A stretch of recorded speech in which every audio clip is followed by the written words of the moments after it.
يا صباح العسل، يا صباح الخضار، صباحكم ملوخيه، صباحكم رزق، صباحكم خير يا رب. بصوا بقى، انا الفيديو اللي بعمله ده معرفش حد عامله قبل كده ولا لا، او حد قايل لكم على الفكره دي ولا لا، بس انا عارفه ان ناس كتيره بتثق فيا وعارفه ذوقي ورأيي. انا كنت مزنوقه جدا، انا بعشق الملوخيه بالمخرطه ولا يعلى عليها، تقولي لي بقى كبه، تقولي لي مش عارف ايه، بس جربت الملوخيه في شفشق الخلاط، عجبتني جدا جدا. بميه من الحنفيه هتضربيها وتشتغليها، ليها مميزات كتيره قوي هقولك عليها واحنا شغالين. بس يلا نغسل الملوخيه ونقطفها وننشفها وبعدين نشوف هنعمل ايه. يلا بينا. بصي بقى يا ست، كل الموضوع بالتفصيل الممل. شفشق الخلاط وكوبايه ميه من الحنفيه، وتحطي الملوخيه حبات حبات صغيرين كده عشان يفضل يلف معاكي لحد ما يبقى عجينه ما يقفش. تمام؟ طيب ادي كده الكميه اللي انا عملتها، دول حوالي نص كيلو وكوبايه ميه، وهربطهم وهخزنهم لان انا جايبه ملوخيه كتير النهارده. اهو شيلتهم يا باشا في الفريزر. طيب وادي كوبايه ميه تانية وبقيه الملوخيه، وزي ما قلتلك حبه حبه صغيرين، كم ورقه كم ورقه، وهو شغال كده هيلف معاكي بسرعه جدا ومش هيضايق. اهم حاجه تبقى الميه بارده من الحنفيه والسرعه بتاعه الخلاط اهدى سرعه. هيخرط الملوخيه شبه المخرطه، انا بقول شبه اهو عشان محدش يقول لي حاجه.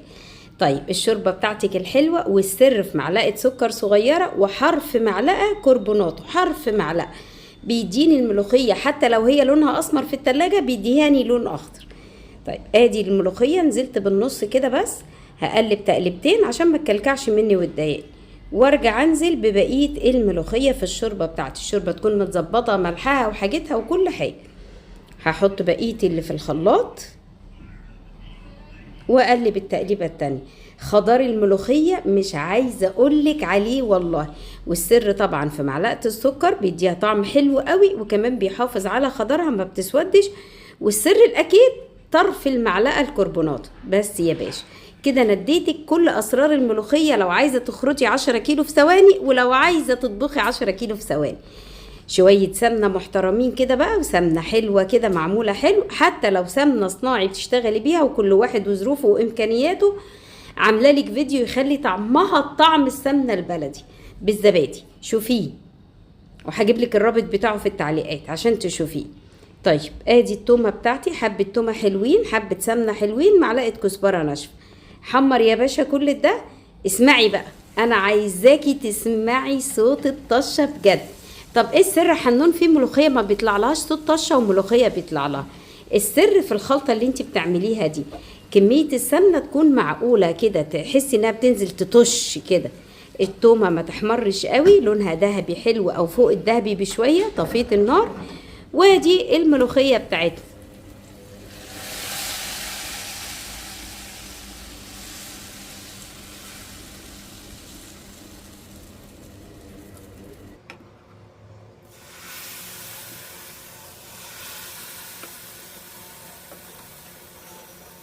بصي بقى الملوخيه وجمالها، انا عايزاكي تشوفي عرق الملوخيه.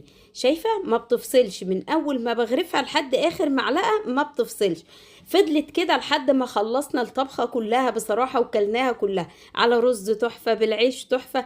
بس انا ما قدرتش اكل دلوقتي لان انا بصور وانا صايمه، فيعني اعذروني ما قدرتش اصور المشاهد وانا باكلها. بجد بجد شويه ملوخيه عسل نحل.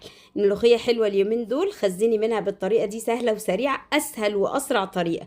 الناس اللي اشتكت ان الملوخيه في الفريزر لما بتفك من اللي احنا عملناها من غير خرط بتسود، انا معاكم. لو التلج فك منها بتسود، بس هي شغلها بيبقى بالتلج، وهي سهله وسريعه برضو وبسيطه جدا، بس دي اسهل واسرع واجمل.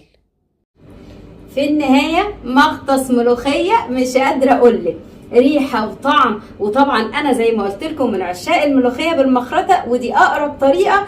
بس لو عملتي كل الحاجات اللي انا قلت لك عليها في الفيديو هتعملي احلى ملوخيه، لا بتسقط ولا بترقد ولا بتسود، وعرقها لاخر لقمه. وعن تجربه، انا ما صورتش الفيديو الا لما عملته مره قبل كده من غير تصوير عادي جدا، لقيتها ممكن تفيدك وتنفعك في العيد. تعملي اكبر كميه ملوخيه في 3 دقايق وبس.